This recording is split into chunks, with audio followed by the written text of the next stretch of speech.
Graça e paz. Eu sou o pastor Márcio William Chaveiro, sou o seu professor de pregação expositiva. Nós vamos ter agora mais uma videoaula, e esta videoaula será através de slides para facilitar o seu entendimento. Portanto, esteja aí com a sua apostila em mãos para que possa acompanhar a aula e aprender mais daquilo que Deus tem a nos ensinar, como usar as ferramentas adequadas para expor fielmente a palavra dele.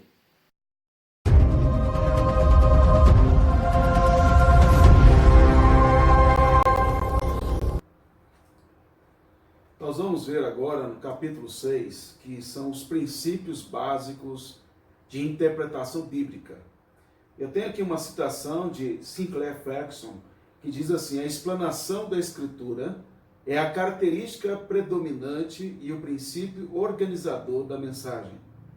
Ela vê como sua tarefa fundamental a explicação do texto em seu contexto, o desdobramento de seus princípios e somente depois a sua aplicação ao mundo dos viventes. A explanação da Escritura é a característica predominante e o princípio organizador da mensagem.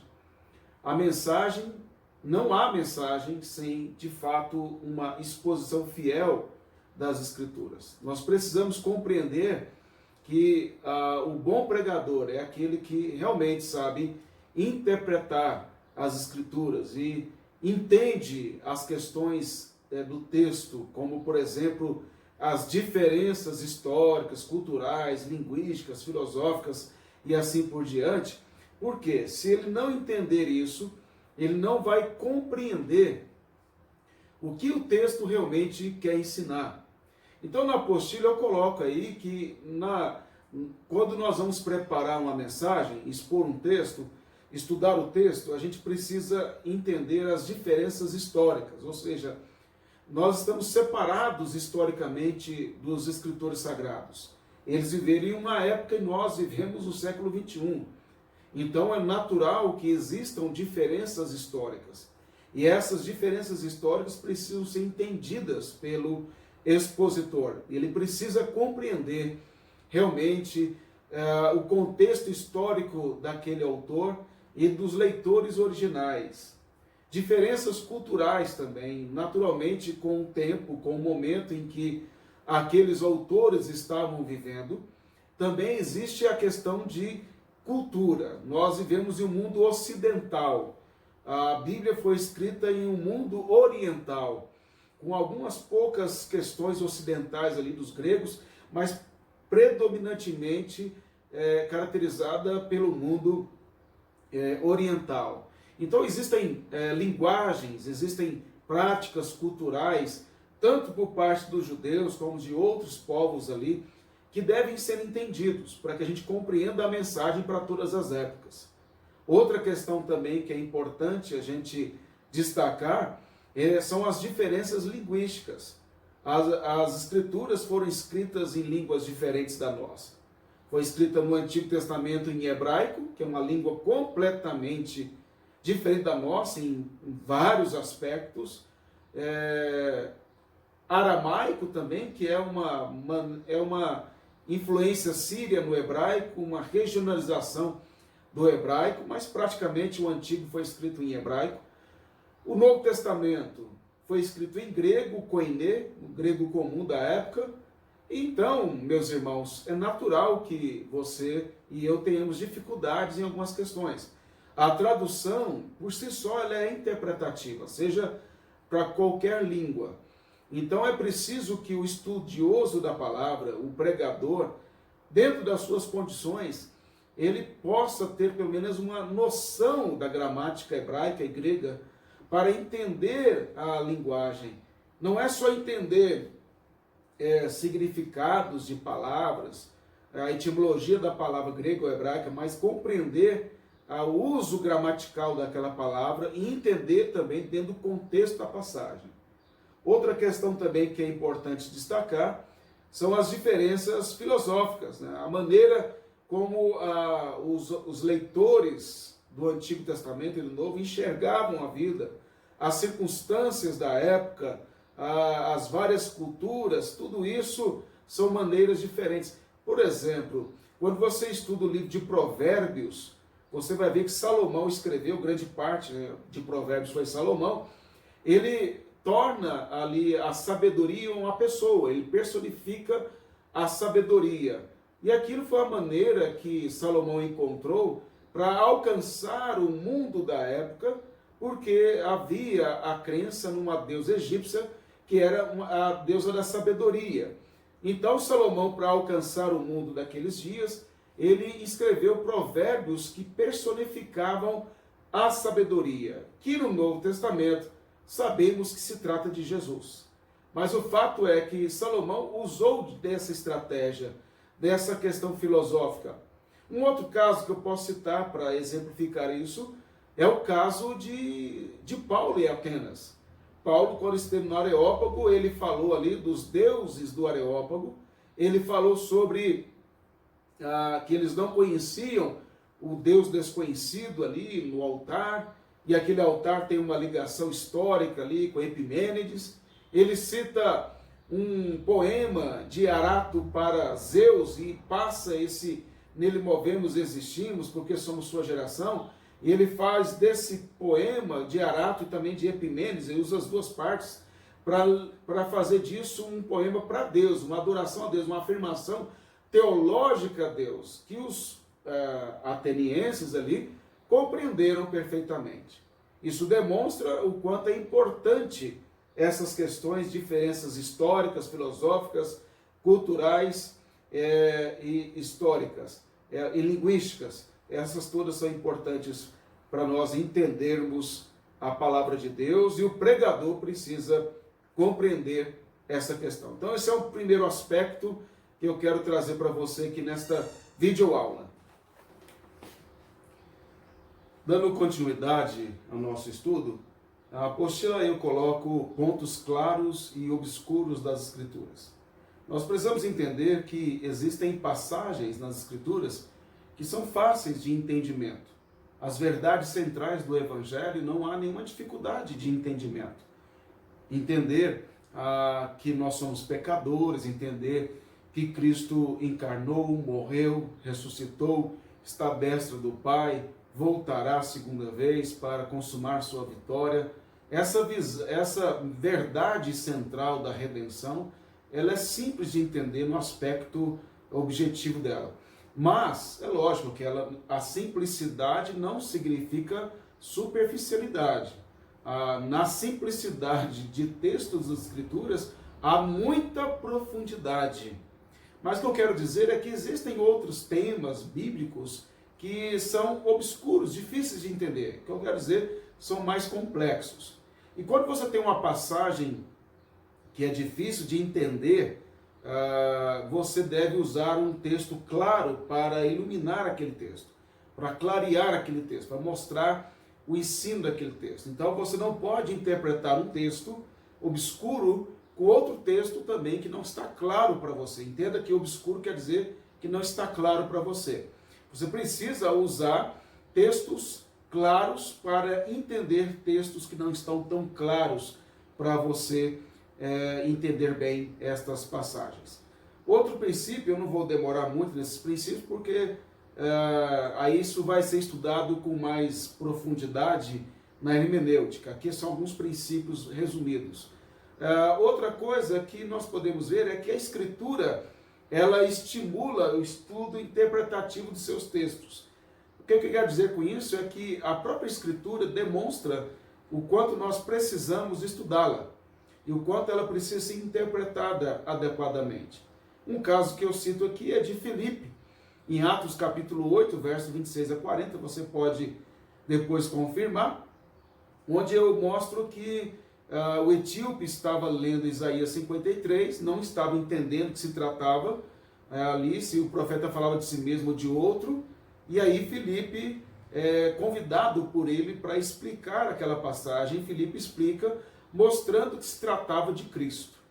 Um outro exemplo clássico disso é o caso lá de Bereia, quando Paulo vai para Bereia, e os bereanos, eles confirmavam com as Escrituras, Atos 17, verso 10 a 15, E eles confirmavam nas Escrituras se era de fato aquilo que Paulo estava dizendo, estava correto. E eles são ali elogiados no texto por causa desta atitude. Um terceiro e último exemplo que eu quero citar é Paulo falando para Timóteo na sua carta pastoral, 2 Timóteo capítulo 2, verso 15. Procura apresentar-te a Deus aprovado, como obreiro que não tem do que se envergonhar, que maneja bem a palavra da verdade. Esse manejar aí da palavra da verdade, que é a Escritura, é a ideia de estudar muito a Escritura, é dedicar-se à Escritura. Então Paulo exorta Timóteo a isso. Então é inconcebível que um pregador da palavra não seja um estudioso da palavra, não seja alguém dedicado a aprimorar. E eu quero dizer para você que esse estudar da Escritura é para toda a vida, até você morrer.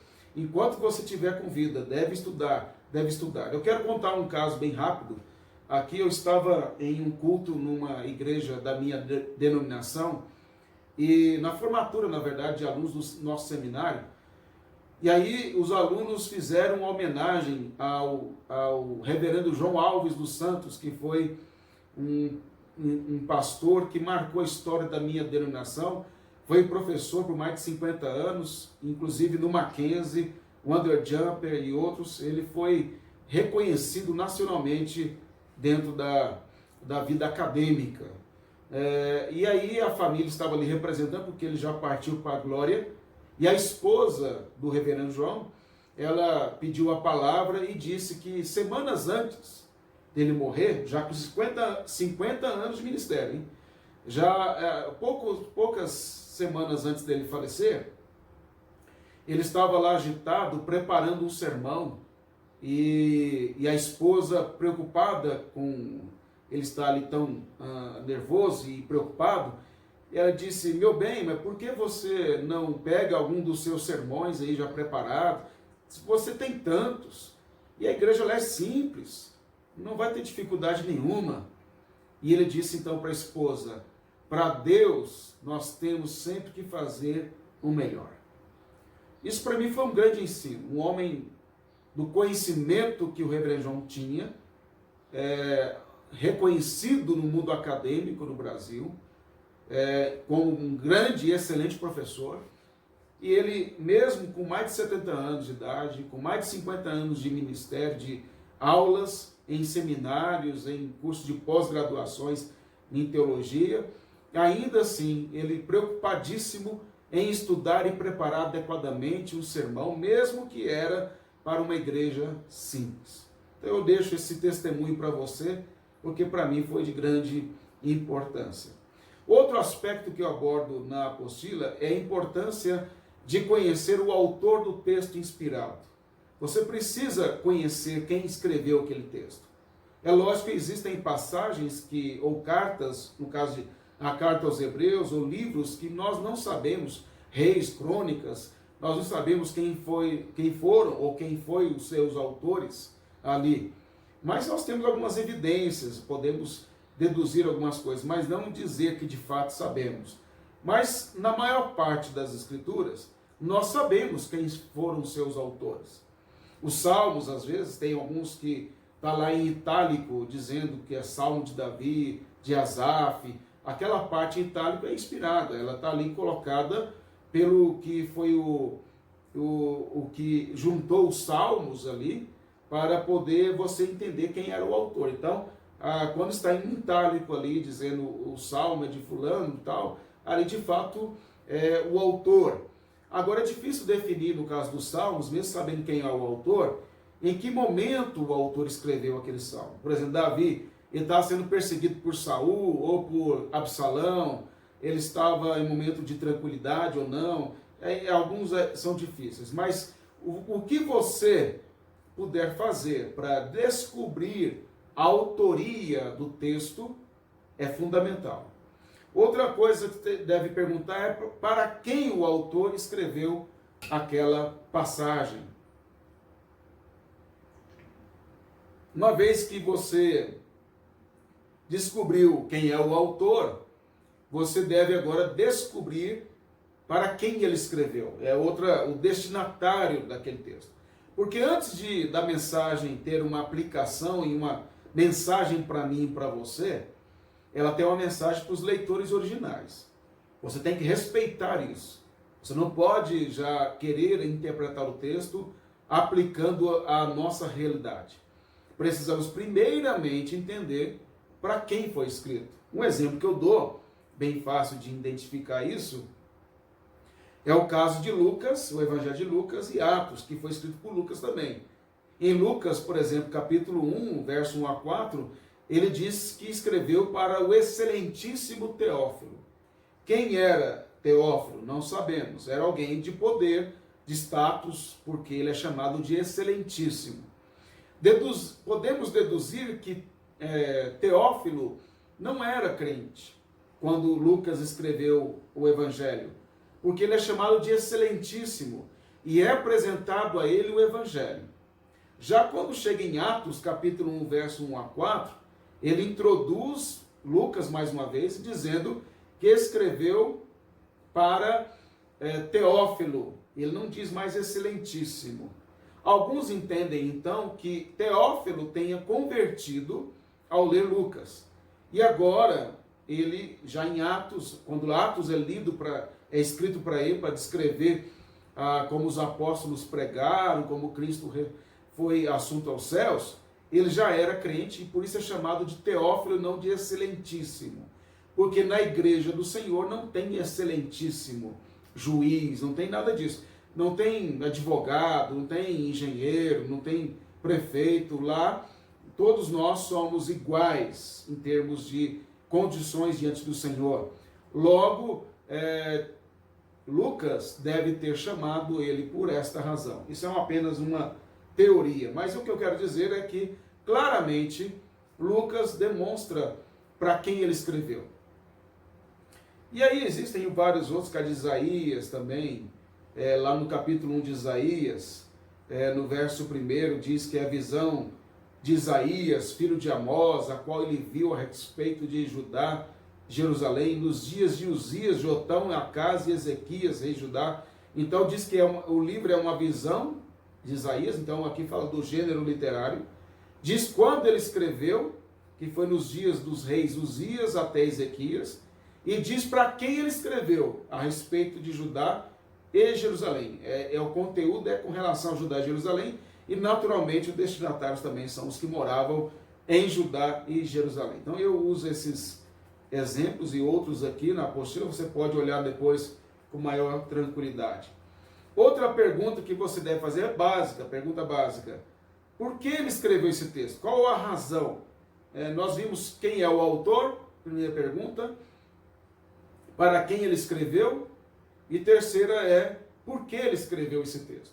Qual a razão dele ter escrito esse texto? Qual era a causa dele escrever? Por exemplo, João 20, o Evangelho de João 20, capítulo 20, verso 30 e 31. João deixa bem claro a razão pela qual ele escreveu o Evangelho. Na verdade, fez Jesus diante dos discípulos muitos outros sinais, que não estão escritos neste livro. Estes, porém, foram registrados para quê? Para que propósito? Creiais que Jesus é o Cristo, Filho de Deus, e para que, crendo, tenhais vida em seu nome. Há dois propósitos aqui que João fala, um principal e um secundário. O principal ele escreveu isso, tudo que ele registrou aqui, Jesus fez mais milagres, ele diz. Ele fala que, até de uma maneira exagerada, apenas para mostrar quantas coisas Jesus fez, que não caberia nos livros, não seria possível serem escritos todos eles. Mas ele diz que esses que foram escritos, eles foram escritos para duas coisas. Primeiro, para que você creia que Jesus é o Cristo, ele é o Messias, o Filho de Deus. Ele é Cristo, ele é homem e ele é Filho de Deus, ele é Deus, Deus homem.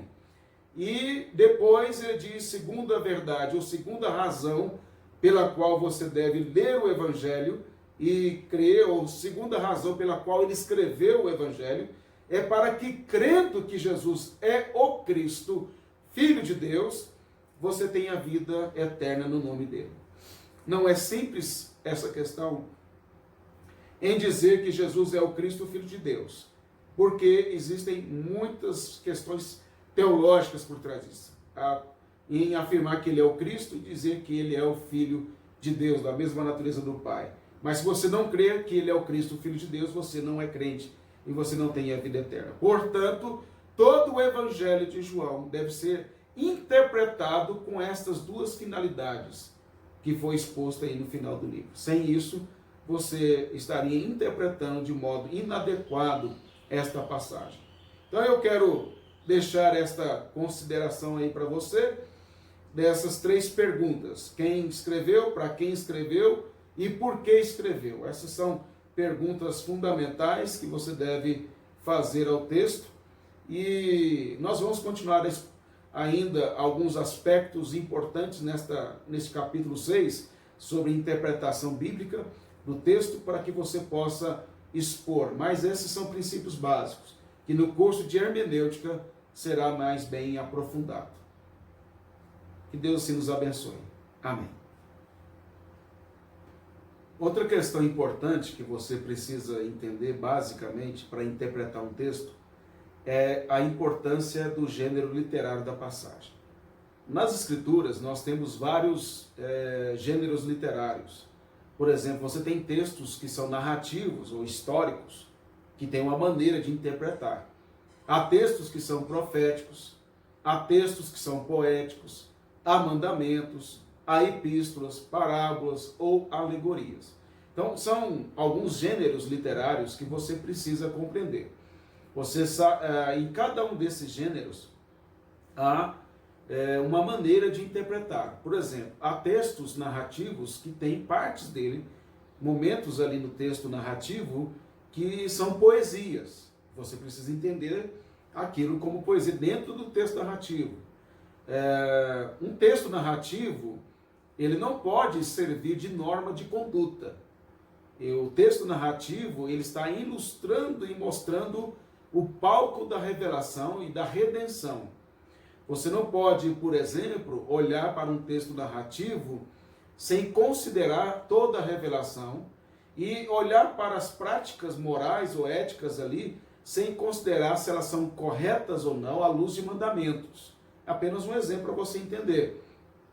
Você não tiver essa perspectiva de que os gêneros literários eles são importantes e fundamentais para você compreender, você vai cometer muitos erros de interpretação e não vai entender o que realmente o texto está ensinando. Mais uma vez eu volto a dizer que é apenas uma visão panorâmica que eu estou dando aqui, e que no curso de hermenêutica bíblica isso será mais aprofundado e dado exemplos para você. Outra questão também que eu coloco aí é que o pregador tem que entender que ele tem que trabalhar os três mundos: o mundo do autor, o mundo moderno e o mundo da igreja local. Então, aqui é mais já caminhando para a aplicação da mensagem. Primeira coisa, você precisa considerar o mundo do autor. Você precisa entender, como eu já disse antes, sobre a questão cultural, social da época, linguística, filosófica. Então, você primeiramente tem que construir esse cenário da época. Depois você vai trazer essa aplicação para o mundo moderno, o mundo contemporâneo. Então, os desafios gerais que aquele texto bem explicado, bem interpretado, o que ele diz para o nosso tempo, para o século XXI, contextualizar aquilo, porque se ficar só no mundo do autor e não contextualizar no mundo moderno, o que pode ser contextualizado, é bom dizer, o ouvinte vai ficar perdido, ele vai ficar lá no primeiro século, vai ficar lá na época de Abraão e não vai entender nada. Então você precisa contextualizar, explica lá como é que era lá, e explica e contextualiza isso para o século XXI. E por último, você precisa contextualizar isso dentro da igreja local. Qual é a realidade da sua igreja local? O que isso pode ser aplicada à sua igreja? Cada igreja está numa localidade diferente. No caso do nosso curso, nós temos alunos em vários estados brasileiros, nós temos alunos em Moçambique, nós teremos alunos em Guiné-Bissau, na Alemanha. Cada região cada região e cada igreja em cada uma desses lugares, estados ou países, tem uma realidade, tem uma linguagem, tem uma circunstância diferente em que o pregador precisa compreender ali devidamente como aplicar aquela mensagem dentro daquela realidade. Então, isso eu trabalho aí nesse capítulo. É importante você ler a apostila, porque o argumento em cada um desses pontos, eu dou exemplos aqui e procuro mostrar a você, a partir desses exemplos, a importância de cada uma destas partes. Mais uma vez, eu reafirmo a questão de que eu falei mais rapidamente, porque esses pontos e outros pontos mais importantes serão trabalhados dentro do curso de hermenêutica, e aí você vai poder aprender mais sobre essas questões. No capítulo 7, eu vou apenas aqui introduzir, eu não vou entrar muito, até para estimular você a ler, mas no capítulo 7 eu vou falar sobre a importância da pregação expositiva e a sua construção. Então é importante aqui, eu vou mostrar como preparar uma mensagem expositiva. Na verdade, essa é uma parte mais prática, uma parte da homilética, e eu deixei aqui no final. Mas eu vou fazer um outro vídeo em que eu vou explicar para você mais adequadamente este capítulo, explicando passo a passo o que você deve observar para fazer uma mensagem positiva. Então esse será aí o nosso vídeo para concluir o nosso curso, e você então poderá também ver a partir da própria apostila como cada parte aí é feita. Então, o capítulo 7 será o último vídeo aula do nosso curso, mas eu gostaria que você, antes de se sentir ansioso ou ansiosa de como fazer a estrutura de uma mensagem expositiva, atentasse para o primeiro princípio, que é interpretar o texto. Uma essência da pregação expositiva é a interpretação do texto. E a interpretação do texto vai fazer com que você possa realmente preparar uma mensagem expositiva adequada. O texto, a pregação expositiva sai da interpretação do texto. A primeira coisa, você tem que exercitar a sua interpretação bíblica para ver se você realmente tem condições depois de trazer isso e fazer a estrutura expositiva.